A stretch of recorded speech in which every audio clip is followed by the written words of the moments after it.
Assalamualaikum. My name is Michelle Tayyab and welcome to Gohar Publishers. Our motto is redefining the geography of education through digital resources for conceptual learning.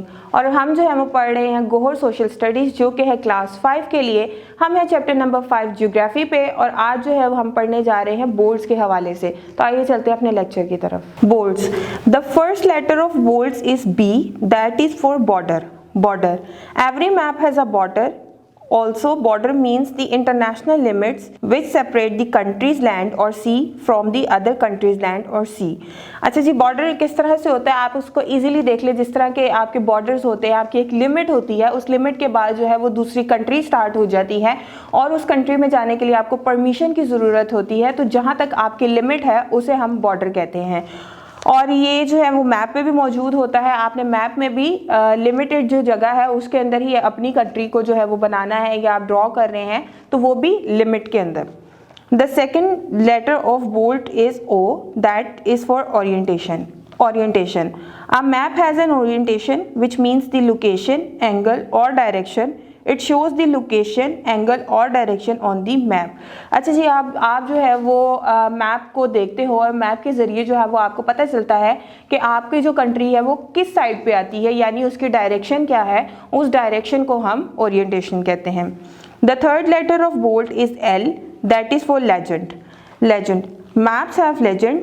Maps show different places like mountain, building, gas station or roads. To show these, we use some symbols.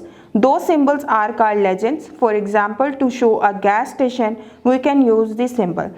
अच्छा जी, बहुत सारे symbols जो हैं वो आपके map में use हो रहे होते हैं जिसके अंदर आपको पता नहीं होता। हॉस्पिटल के लिए एच यूज़ होता है, ग्रोसरी स्टोर्स के लिए आप देखते हैं कि कार्ड यूज़ होते हैं। इसके अलावा अगर आप एजुकेशनल कोई भी इंस्टीट्यूट देखते हैं तो वो सिंबल कैप का होता है।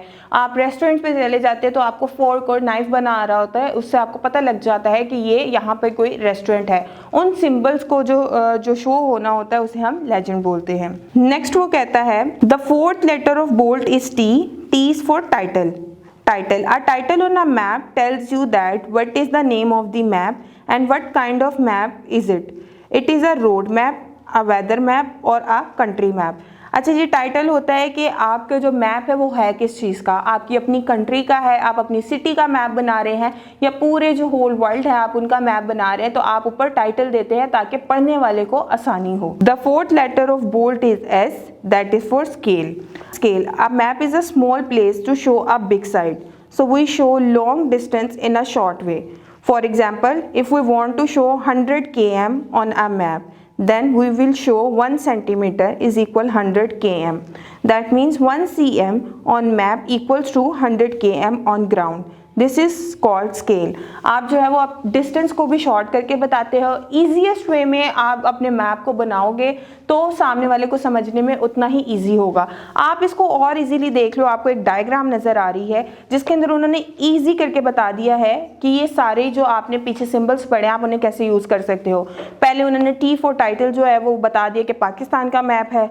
फिर उन्होंने बता दिया है कि किलोमीटर्स आप किस तरह से जो है वो कवर कर सकते हो स्केल के ज़रिए। फिर उन्होंने आपको जो है वो बॉर्डर के हवाले से बताया है। लेजेंड्स में वो आपको देखिए साइड पे सिंबल्स दिए हुए हैं, डिफरेंट कंट्री है, डिफरेंट प्रोविंसेस हैं, उनके हेडक्वार्टर के हवाले से बताया हुआ है कि किस तरह से आप सारी चीज़ों को जो है वो पहचान सकते हो। और लास्ट में वो आपको ओरिएंटेशन दे रहा है कि आपकी कौन सी डायरेक्शन कहाँ पे है। तो इन सारी चीज़ों के ज़रिए जो है वो आप इजीली जो है वो मैप को पढ़ सकते हो। मैं उम्मीद करती हूँ कि आज का लेक्चर भी आपको अच्छे तरीके से समझ आ गया होगा। मिलते हैं अपनी नेक्स्ट वीडियो में, तब तक अपना बहुत सारा ख्याल रखिएगा। अल्लाह हाफिज़।